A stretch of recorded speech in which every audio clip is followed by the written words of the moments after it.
Real గా జరిగిన సంఘటన. హైదరాబాద్ లో ఒక పీజీ హాస్టల్లో జరిగిన స్టోరీ. అరుణు అండ్ సాయి ఇద్దరు ఫ్రెండ్స్ ఉండేవాళ్ళు. వాళ్ళు యాక్చువల్గా వైజాగ్, హైదరాబాద్లో జాబ్ వచ్చిందని చెప్పేసి వాళ్ళు బయలుదేరారు.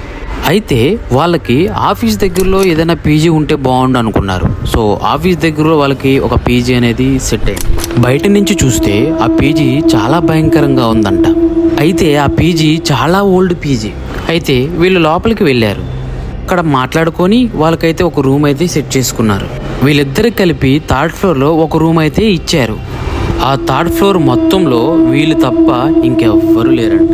సాయి ఏమో అక్కడ పనిచేసే ఒక అతన్ని అడిగాడు, ఏంటి ఎవరూ లేరు, అంత ఖాళీగా ఉంది ఏంటి అని అడిగితే అప్పుడు అతను, ఇప్పుడు అందరూ బయటకు వెళ్ళారు సార్, ఆఫీస్కి అనేది బయలుదేరారు, సో వాళ్ళు ఈవినింగ్ రావచ్చు అన్నాడు. సాయి ఇది నైట్ షిఫ్ట్. సో సాయి అయితే నైట్ అవ్వగానే వాళ్ళ ఆఫీస్కి అనేది బయలుదేరాడు. ఆ థర్డ్ ఫ్లోర్ మొత్తంలో అరుణ్ ఒక్కడే ఉన్నాడు.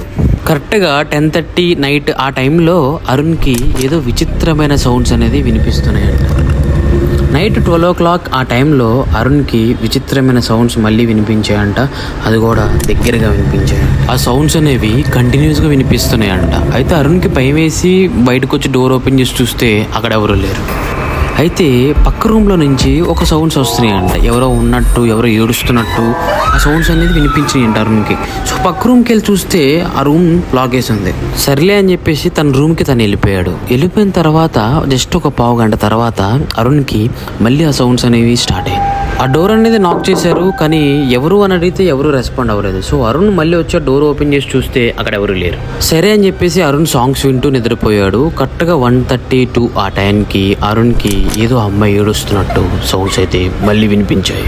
సరే ఎవరో ఏడుస్తున్నారని చెప్పేసి భయంతో బయటకు వచ్చి చూస్తే అక్కడ అటువైపు ఒక అమ్మాయి కూర్చొని ఏడుస్తుంది. హే మీరెవరు, అసలు ఎందుకు ఏడుస్తున్నారు అని చెప్పేసి అరుణ్ అడిగాడు. అప్పుడు అమ్మాయి వెల్కమ్ అని చెప్పింది.